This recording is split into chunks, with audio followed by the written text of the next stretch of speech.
मुनीर यही सभार धमकई कहले आम मिसाइल माड़ करूँ दीटा कथा भारत कौन पाकिस्तान तो भल कर जानी खाली से नुहे ये हाली आमर जे वायुसेना मुख्य ऑपरेशन सिंदूर बेले आमे तांकर कौन करचु आमे ढोल बजाई बहुत कथा कहूना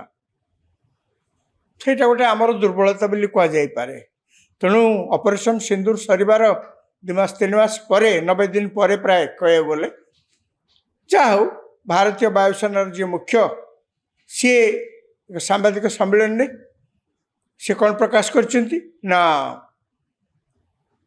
ऑपरेशन सिंदूर बेले भारत पक्षर पाकिस्तान 5टा युद्ध विमान को गुली करी आमे खसी देइछु। 1 2 रे आउ गोटे बड़ जहाज को मध्य आमे आक्रमण करके खसे ताकू अकामी कर देइछु जोटा को संदेह कराउची हुए तो ट्रांसपोर्ट प्लेन होता पारे किंबा गोटे राडार जो विमान ने राडार खंजा होता है सी आकाश सारा चक्कर मारुता है सी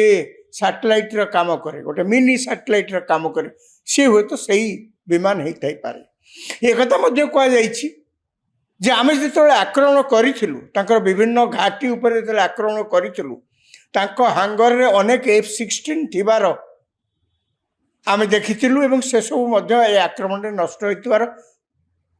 आमे अनुभव करछु। भारत पक्षरु ए जो कथा कुआ जाइछि याकु मध्य आंतर्जातिक स्तर रे जो सब एक्सपोर्ट संस्था माने अछंती ए कथार सत्यता अच्छे बोली से अनुभव कर पारे आम 3 मास पर कहूँ से अलग कथा ता माने नुहे जे कथाटा भूल मुनीर जिते बड़े ये कथा कहते समस्त को धरी नवा पड़ो आम तो निश्चय भावुँ से जे आउ कौन करते सी फील्ड मार्शल मुनीर पाकिस्तान लोक किछि तो कहीकि मुह बंचाइया पड़ो सी अधिका कौन कही था कि सबुठ गुरुत्वपूर्ण कथा हूँ जहाँ मु मूलरू आरंभ करी जे पाकिस्तान आउ अमेरिकार घणी या भितर टे बढ़ी जबार देखाई कौन है ना मुनीर एक कथा कौटी कहते भारत विरुद्ध रे आणविक युद्ध करने मुनीर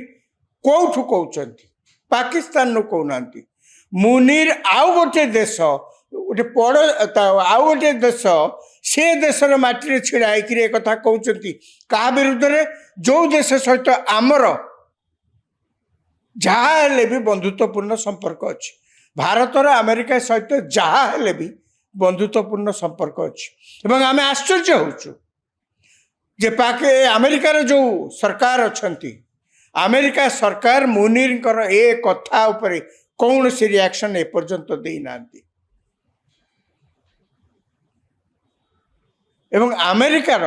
सरकार ये विषय उद्विग्न प्रकाश करने दरकार कहीं ना आपण भारत विरुद्ध में जहाँ कहवा कथा निज घर जा कहतु ए देशर माटी रे ठिया होकरी आउ जने बंधु राष्ट्र विरुद्ध में आप कहे यहाँ सह नुहे आम कौन या करता जदि आम माटी छिड़ा होकरी किए अमेरिका विरुद्ध में ये युद्ध दे घोषणा कर आम तो सांगे सांगे कहता आज्ञा चुप रुहतु अमेरिका सहित आमर आपणकर किसी शत्रुता थी पारे आमर तो बंधुत्व संपर्क अच्छी आपण सहित आमर बंधु संपर्क अच्छी सहित बंधु संपर्क अच्छी आपणकर शत्रु संपर्क आम कौन करूँ कि अमेरिका भारत विरुद्ध रे मुनीर ई वाक्य बाण ता विरुद्ध तो किसी चुप रही किंतु से जानी जदि ए प्रकार परिस्थिति आगु सृष्टि हुए परिस्थिति कौन हम तांको अवस्था कौन हम यार भितरे पाकिस्तान ये आस्पर्धा को प्रतिहत करने भारत पक्षर प्राथमिक भाव में आम हठात किसी रिएक्शन दौना तथापि आमर वैदेशिक मंत्रणालय पक्षर उचित जवाब कड़ा जवाब दिया अनेक कहले एक्सपर्ट का मत इग्नोर कौन कहूँ सी कौन गोटे कह सी कथा को छाड़ କିନ୍ତୁ ଭାରତ ସରକାର ଗୋଟେ ନିଷ୍ପତ୍ତି ନେଲେ ନା ଆମେ ଏମିତି ଯଦି ସବୁବେଳେ ଯଦି ସବୁ କଥାକୁ ଛାଡ଼ି ଯାଉଥିବା ଏଇଟା ଦେଶ ହିତରେ ନୁହେଁ। କେଉଁଠି ନା କେଉଁଠି ଗୋଟେ ଠୋକର ଦେବାକୁ ପଡ଼ିବ। ସବୁ ଜିନିଷ ଗୋଟେ ସୀମା ଭିତରେ ଥିଲେ ଭଲ,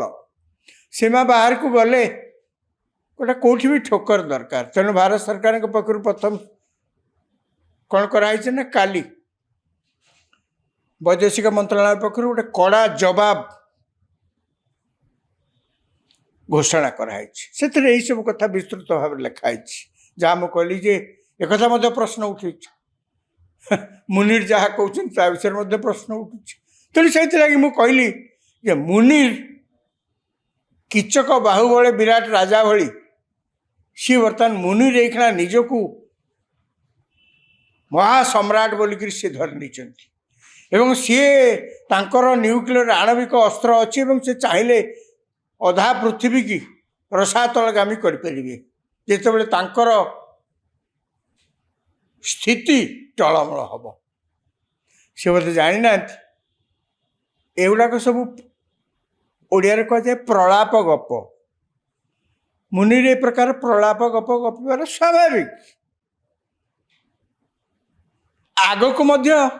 ଏମିତିଆ ସିନ୍ ଆହୁରି ବହୁତ ଦେଖିବାକୁ ମିଳିବ। ଆମେ ବି ପ୍ରସ୍ତୁତ, ଦେଖିବା କ'ଣ ହେଉଛି।